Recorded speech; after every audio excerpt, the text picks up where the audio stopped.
বন্ধ করে তাকে ভালো কাজের দিকে নিয়ে যায়। ওয়াল্লাযীনা কাফারু আউলিয়াউহুমুত তাগুত, পৃথিবীতে যারা কুফরি নীতি অবলম্বন করে তাদের বন্ধু হচ্ছে তাগুত, তাদের বন্ধু হচ্ছে শয়তান। এরা কি করে দেখেন, এরা হচ্ছে ভালোর দিক থেকে খারাপের দিকে নিয়ে যায় শয়তান। অর্থাৎ পৃথিবীতে একটা মানুষ যদি ভালো কাজ করে, শয়তান ভালো কাজের দিকে থাকে, তাহলে তাকে খারাপের দিকে নিয়ে যায়। আল্লাহ বলেন উলাইকা আসহাবুন নার, এরাই হচ্ছে আগুনের অধিবাসী, হুম ফিহা খালিদুন, এরা চিরকাল জাহান্নামে থাকবে। জোরে বলি নাউযুবিল্লাহ। এইজন্য আপনাদের উদাত্ত আহ্বান জানাবো, আমরা ঈমানের পরিচয় পেলাম, অর্থাৎ ঈমানের পরিচয় পেয়েছি, ঈমানদারদের কাজ কি সেটা পেয়েছি, ঈমানদারদের সাহায্যকারী পেয়েছি, এরপরে ঈমানদারদের প্রতিদান দরকার। কথা ঠিক কিনা?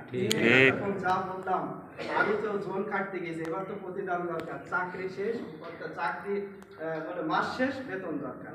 আমি এই যে বাইরে চাকরি করে অনেকে স্কুলে, আমরাও চাকরি করি, মাস শেষে যদি বেতন না দেয় ওই চাকরি আমি আপনার জোন কাটতে গিয়েছি, জোনের সময় শেষ হয়ে গেছে, 1 দিন 2 দিন 3 দিন 5 দিন, তারপরে যদি বেতন না দেন আমি যাবো? আমি আল্লাহর এই কাজ কেন করব? আল্লাহ তো ভুলে গেলেন, আমি সেই শুনি করতে শুরু করলাম।